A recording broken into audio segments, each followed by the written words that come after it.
Guys এখানে আমাকে পিছন থেকে একটা প্লেয়ার নক করে দেয়, নক করে আমাকে নিয়ে ট্রোলও করতে থাকে। আর আমি যখন রিপ্লে চেক করতে গেলাম তখন বুঝি এটা ছিল ইউজার। তার টিমমেটদের নামগুলো খেয়াল করুন। কিছু সময় পরে বদলা নিতে এসে আবারও নক হয়ে যায়। আর সেম ভাবে তারা ইমোটও দেখাই দিল। ব্যাপারটা কিন্তু এবার আমার ইগোতে আঘাত করে। তো এবার রিভাইভে আবার চলে আসি আর উডপেকারও পেয়ে যায়। এবার যদি না মারতে পারি বুঝতেছেন কি হবে। যাই হোক সামনেই তাদের স্কোয়াড। তারপর দেখেন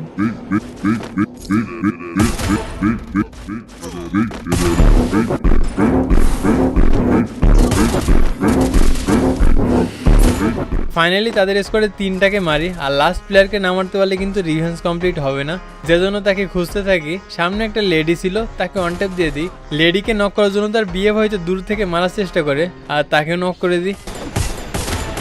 আর তাদের শেষ টিমমেটও ছাড় পেল না। কিন্তু এর পরেও ইমোট দেখানো স্কোয়াড খুঁজে পাচ্ছিলাম না। তো খুঁজতে খুঁজতে সামনে একটা স্কোয়াড পেয়ে যায় আর পরপর 2টাকে নক করে দিই। নক করে তাদের লঞ্চ প্যাড ইউজ করে তাদের উপরে রাশ করে দিই। তো তারপর দেখেন